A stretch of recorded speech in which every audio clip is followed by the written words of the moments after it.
It's been good. It's the end of the year for us, which is kind of tough. Uh, but we've been working hard. I'm telling you, we stay putting the work in. Coach them came up with a good game plan this week, and we trying to play the spoiler this week. Really, make it harder for St. Louis to get into the playoffs. Um, I think those guys don't respect us too much either from when we had our scrimmage with them and everything like that. They probably seen how our seasons went and everything like that. But, it's going to be up to us to go show them who we are, go out there and play, smart, fast, fearless football, physical.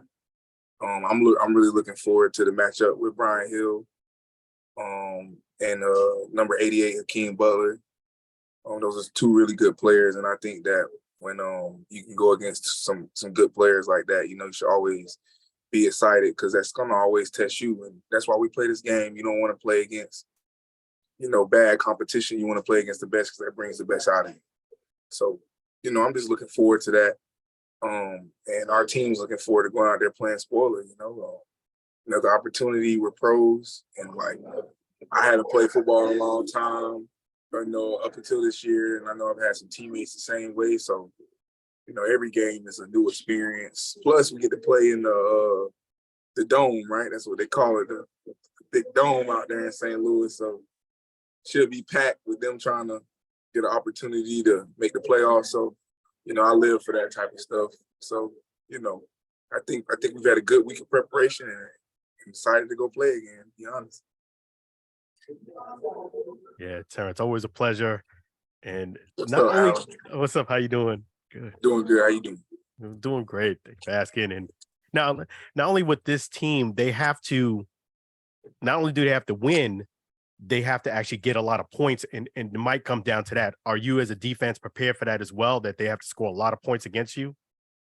Yeah, that's what we've been hearing, right? It's not just about the fact that they got to win, but if Seattle wins, then it's about who scores the most points, who's giving up the least amount of points. So that's definitely gonna play a role, right, with some of their play calls and the things that they do. But I'm gonna take it personal.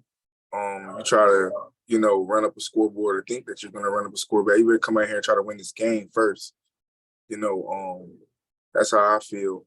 I don't know. I mean, that's just who I am. I got a chip on my shoulder for some reason. I don't know why, but I just feel like, with the way the season's gone on, and, it's going to be an off season, and people are going to have those things that they say, Orlando this, Orlando that. But this could be a good way for us to end the year with us going against one of the better teams in this league and, being dominant and doing what we need to do, going into it. So we got a lot of ways to play spoiler, but I want to win.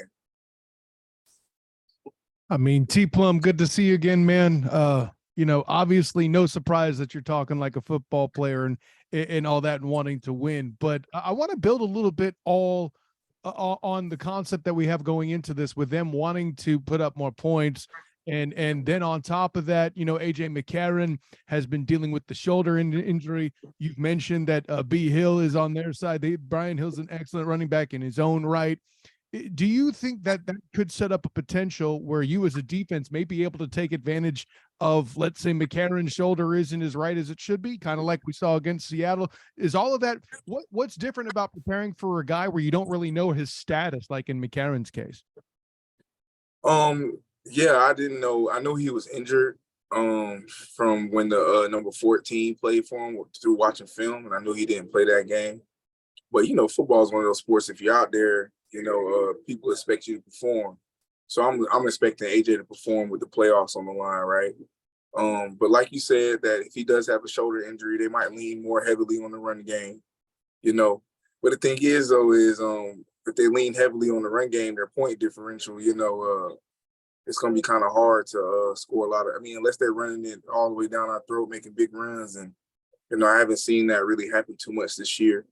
People have broke runs on us, but not to the house, and not made it quick drives out of it. They had to earn a lot of their points. So, that'll definitely be in my mind. Definitely be thinking about that if I get a chance to hit him. Not try to injure him, but that's part of the game. If he's on the shoulder and I hit him in the shoulder, that could possibly be a difference maker. So, those things that thought does come to mind, and that does, kind of shift how we think as a defense. But we're expecting him to be, the AJ that's played before he got injured, give him that respect. And then as the game goes on, kind of see where we're at and adjust to that. And I got to ask a follow-up of that too. You mentioned how teams generally don't get, runs to the house against you. You don't give a lot of huge runs up. Coach had mentioned you earlier in the week as the linebackers in particular, as probably the group of focus, one of the better groups on the squad. What is your response to that compliment? Hey, I appreciate it, T-Buck. And shoot, I mean, I've this year has been kind of weird for me because of the fact that, I've been doing some good things and trying to lead the best I can, but it hasn't turned into wins. So, I'm a team player. Like, wins and losses mean the most to me. All the stats, that comes with, the game, but the wins and losses what stick with you. So, I'm glad T-Bucks thought that we've done a good job, because my group really does go out there and approach, practice and the game with that right mindset. I feel like that we should always have. And, linebackers are almost like the quarterbacks of the defense, so we have to be on top of the checks, on top of the, on what they do and how they affect us and how we can help those around us, right? We're the multiplier. So, it's a good thing that coaches said that, but we still, I'm not a complete product. I see flaws in my game all the time, and that's why I'm happy that each week I can try to get better. You know what I mean? And that's how we should approach it. How are you, Terrance? Jeff Barnes, Team of ES Media. What's up, Jeff? Going into the final game, a little bit of a retrospect. You guys defensively have been up and down. You've had games where you slowed the opponent down and giving your offense the chance to take over. You've had games where you've struggled to keep them off the board while the offense has had to fight the score. Why do you think it was so hard for you guys to fully put it together as a unit this year? We, like you said, we had good games and bad games. I think that comes with the flow of the ebbs and flows of the season. Probably in situational matters, we probably had more situational football happen this year than we were expecting, in which we needed a major stop on third down, and we needed to have a give the ball back to the offense type moment. Last game we had a crucial interception that we could have had, and it just hit everybody's hand, and then it hit the ground, So that's just kind of how it's been falling for us this year. I remember in the beginning of the year, Terrence Smith had a nice forced fumble. We didn't recover it. I had a forced fumble. We didn't recover it. There was times in which, the first Houston game, we got 2 interceptions, and we didn't get any points out of it, So we just didn't capitalize, and we didn't make enough crucial moment plays that I feel like could have really helped our defense out, It's crazy because at the end of the day, like on defense, you want to have like 200 yards. They held them under 200 yards, and you gave up, 10 first downs. But like, what if the other team makes a play? Their defense is playing good, like Arlington did in our third game, and they get 1 touchdown on us, but that touchdown was the deciding factor. So, sometimes it isn't always about yards. It's just about being able to make plays when you really need them, getting off the field. So I would say, yeah, we're up and down on defense, but I feel like our guys really we put a lot of work in, and we did show that we can play. It's just that in those crucial moments, we got to be even that much more locked in. T-Plum, I know that there's still one more game left to go on the schedule, but when that clock hits 00, we'll say that you've spoiled the Battlehawks' chances, that you broke the law that is Kakaw, right? You said it, Kyle. With that in mind, in your mind, we were kind of talking with Coach on Monday, joking around a bit about the biggest turnaround in the XFL. What's the first step to that after the game ends on Saturday? What did you say? I'm sorry. What's the first step to that big turnaround after the game ends on Saturday? Turnaround in terms of our team or the team, the upcoming season, all of that. After this year's team, what's the first step to the turnaround next year? Well, besides the guys who are probably going to end up going to the NFL or getting that opportunity, hopefully a lot of us can be around, for the next year. That way we have a little bit of chemistry and continuity. It won't be so much when we get there for camp, everybody trying to learn who this guy is or this guy is. And of course, there's going to be new people, always add new people to the team, but if we can keep our core together, of guys that, Coach sees that he wants to have come back and really take the losses that we had this year, turn them into lessons, take those moments, see what, like this offseason, I'm going to really work on my cover two drops and stuff like that. I just had, it wasn't a lot, but I had two games in which I could have made a huge difference if I just stay where I'm supposed to be at, you know what I mean? But that's going to be a lesson that I can take into the off season and be thinking about, and hopefully, everybody else who's had those type of plays can learn from those too, put it into their mind. And then the next year we come back and we're not making the same mistakes, right? You got to make a new mistake. You can get coached on a new mistake. If you're getting coached on the same mistake, it's like, are you, you know what I mean? You're not really taking the coaching and the feedback that you need. You need to look at yourself more than look at, the situation. So, hopefully, we all, we got a whole spoonful of salt this year, a whole bunch of it. I know if I have a spoonful of salt, I'm not going to do it again. You know what I mean? I'm gonna try to be better the next time. So hopefully, that'll be the biggest thing, right? We look at ourselves in the mirror and see what we need to work on. And then if we're able to come back, guys, coach sees fit, then, we get to work from there. I think that's the biggest thing that we can change is take our losses and turn them into lessons. So I'm gonna do my quick UCF moment from the black and gold banneret since I'm talking to you. There was a defensive tackle I heard say once, Cam Good, lessons into blessings. So that's what I'm hearing. I thought of that when you said that. Go ahead, Alan. I'm sorry. No, that's right. A lot of the fans have been questioning Terrance that they suspect that at least 5 or 6 of the players, that's going to be their next step is going to the NFL. Do you believe that to be the case? For some players on our team, Alan? Correct. Yep. Yeah, man. Who am I to say a guy shouldn't go to achieve his dream at the highest level? This is the XFL is a league of opportunity. End of the day, it's opportunity for those of us who are trying to extend our careers. It's opportunity for guys who play well enough to get opportunity to play at the highest level.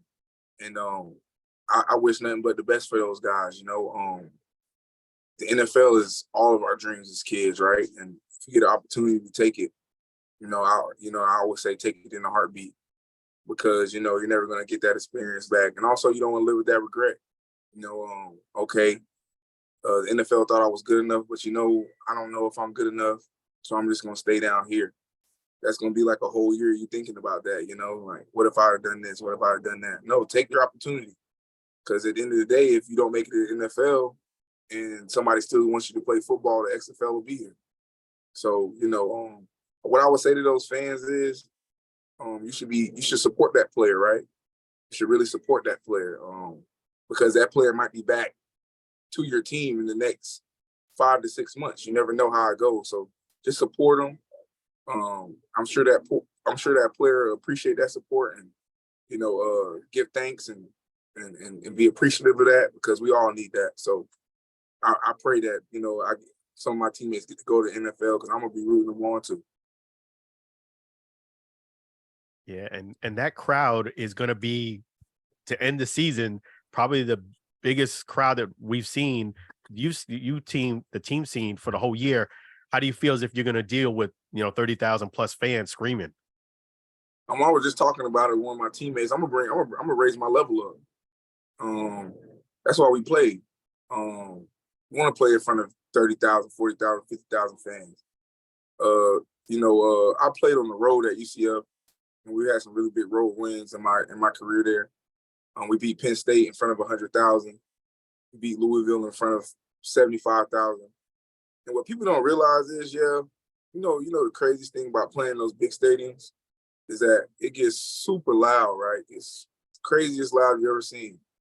But when that opposing team wins or that opposing team has a big play, you never heard silence like that ever. That's a special moment when you can silence a crowd.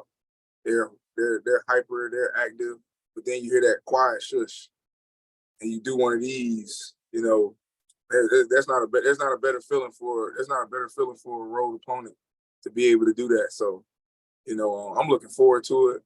It's my last game. I don't know if it's gonna be my last game ever playing. You never know how it go.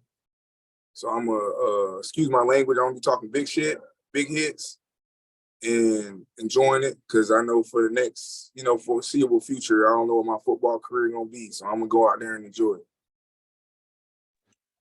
That perfectly sets up my next question for you.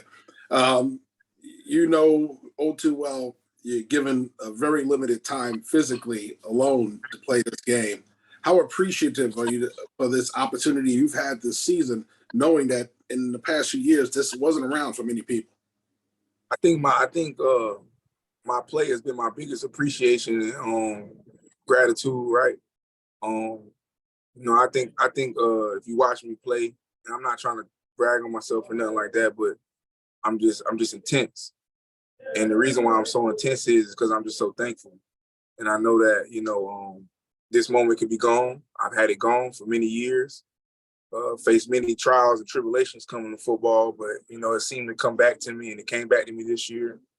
I told you guys I probably had my best year playing ever this year. And statistically it's not, but how I felt and what I've been able to do, how I've been able to help the team, it probably has been. I'm just sad it hasn't turned into wins, because I'm a leader, and, leaders, you want to lead your team to victory, not just, be a quote unquote leader. But I think that's the biggest thing, like my gratitude and my thankfulness to be here. As I try to be that every day. And that's what coach them expect me to be, right? They expect me to be a leader, they expect me to be vocal, and they expect me to go perform on Saturdays or Sundays or whenever we're playing. So I think I've tried to ring that bell every time that it's come up. And now that it's going to be your last game for the Guardians of 2023, does it feel bittersweet to you at this point? Yeah, it's it's tough. I got a lot of teammates that I played with over the years, whether it be college or in the NFL, the XFL, CFL, and a lot of them still vying for playoff spots, And I wanted to be in the playoffs. I wanted to win the championship this year. It's a competitive game. I'm never comparing myself to anybody else, but I want that opportunity to play for that, right? And let's be honest, with the XFL and how it's set up, those guys are going to be getting a lot more money than what we've made with all the playoff bonuses and everything like that. So, that should be more fuel to the fire. So that way, when you get back home, you don't have to just rush back into regular life. Like, I'm gonna go back to go training kids, because yes, I've made a good amount of money, but that's not gonna sustain me. I gotta have a life after football, and I gotta keep going. I just can't live off that until the next opportunity comes, or even if it does come, right? So, it is bittersweet. It is bittersweet because I'm thankful. I'm just ultimate gratitude to be playing in the XFL, but I'm a little bitter because I know what this team has. I know what our coaches bring. And for us not to get it done, it always leaves a little sting in your chest. But lessons turn to blessings, right? So it'll come back. It'll come back for us.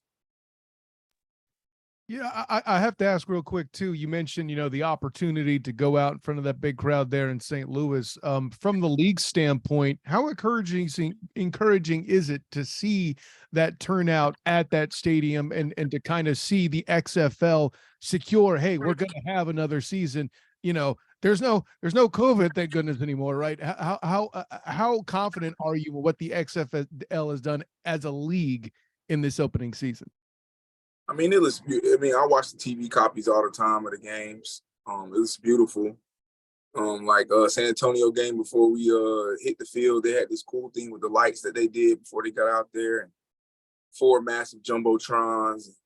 It looked like it was about 10,000 or something fans in there. And then you look at DC with the beer snake, and And I know they've gotten in trouble with the lemons and everything that they've done out there, and then St. Louis, of course. St. Louis was rocking in not the first XFL, but XFL 2020, and it is encouraging. I mean, everything looks.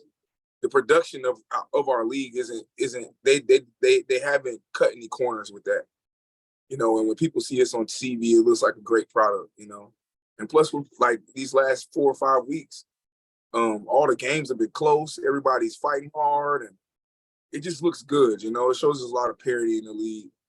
Sometimes in the NFL, and the NFL is NFL. Those guys are getting paid to play. Any given Sunday, you can lose, right? But I feel like the parity of this league is just, everybody's here for a reason. So it just looks like a really good product. And I think Dany, Garcia, and The Rock and Redbird have done a great job of giving us what we needed to be able to sustain. And I'm looking forward to the next year, whether I'm in it or not, enjoying that process of being a part of XFL. This is a grade A league. You kind of tripped something in my head too. You mentioned how close the games were. I think it's 3 overtime games in the past 2 weeks. Now that we've kind of see the overtime format in action, how do you kind of feel from a player perspective? How do you like it, or?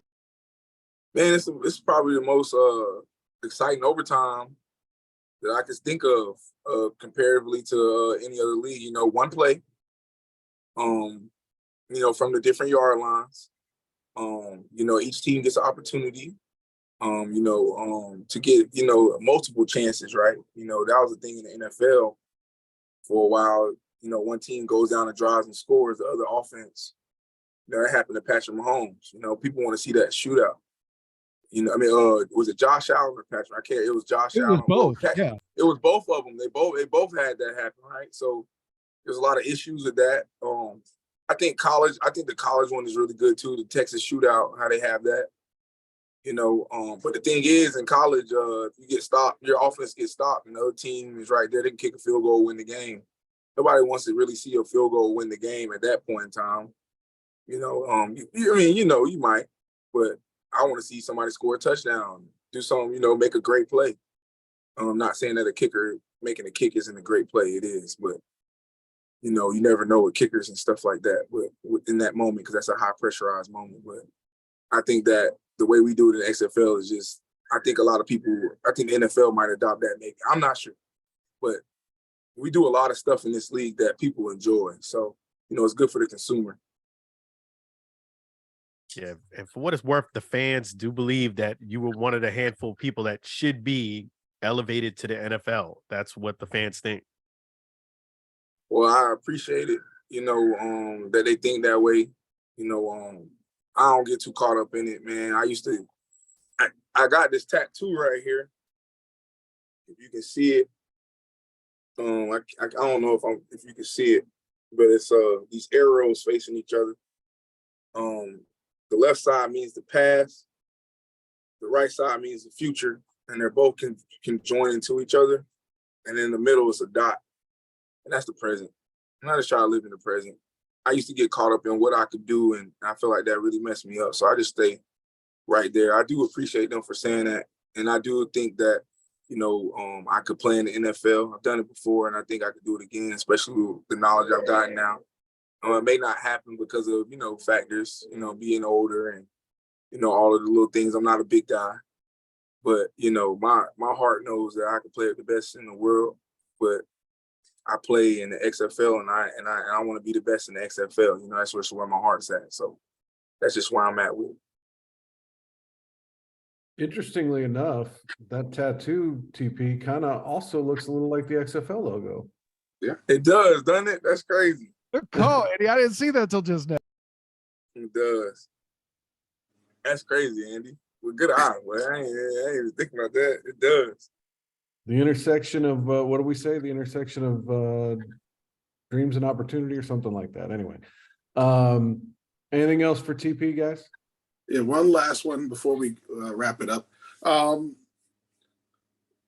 This opportunity, I know you're very appreciative. I know a lot of the guys in the league are. It hasn't really been consistent for many people You know, a lot of guys fall out of the NFL. They go a lot of different places trying to revive it. How would you personally advocate for these leagues to players who don't make NFL rosters or don't get drafted out of college and don't even get a chance to go to camp?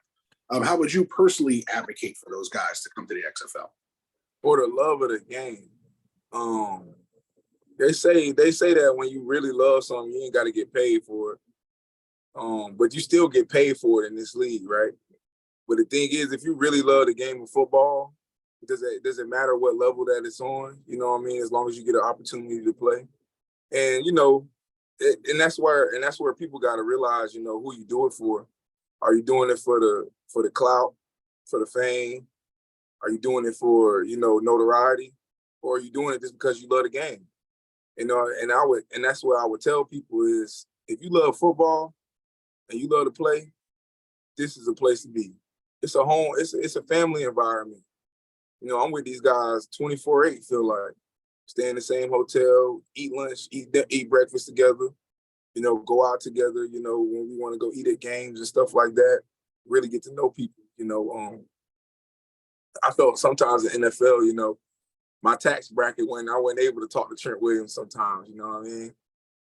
Just because of that, you know what I mean? Just for I wasn't able to talk to Kirk Cousins and, you know, tell those guys, you know, I didn't have a, you know, that type of relationship. You know, it's a business, and you got to understand that. I understand that. You know, it's a business.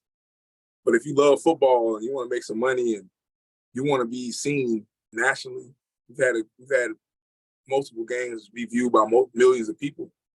You know, this is the place to be. I'm sure it'll probably make your parents proud and your family proud to know that you still chasing your dream. So this is a great place. Like for the love of the game, I don't think nothing beats the XFL or any other alt league or any other opportunity. You know, I know. I got a couple teammates there in Mexico, and one of them's in Europe right now playing. Another one's in Japan, and I'm like, man, what other job can you do? You know, besides something that, you know, probably sitting at a desk or talking to people that you can do in another country, and, you know, spread the love of the game, right? Spread it to Europe, spread it to Asia, spread it to Mexico, South America, you know? Football is the #1 sport in America, but it's slowly becoming a worldwide sport across the globe. You know, you're a part of that. You're a part of that journey. So that's how I look at it. Anything else for Terrance, guys? Yeah, it's a quick one. How long ago did you get that tattoo? I got it like 2 months before the season. After I got drafted. Yeah, I got it 2 months before the season. Alan, I went through some tough things in my life, you know, with football. So I wanted to have something that just, you know, just a little daily reminder, you know. Tattoos mean different things to different people, you know. Some get them to, you know, help with the ladies, you know, some do it, you know, as a, you know, as some people have it as part of their culture, you know. A lot of Samoans and Tongans have you know, those tribal tattoos, you know, some part of it. Me, you know, me being who I am, I'm from the South, you know, I grew up watching my uncles get tattoos and people around me, and I felt like it was a part of the culture. And you know, I know that from my ancestry, I'm from West Africa, and the warriors of those tribes and villages, they got tattoos. So, you know, I'm going, as soon as the season's over, I'm getting more.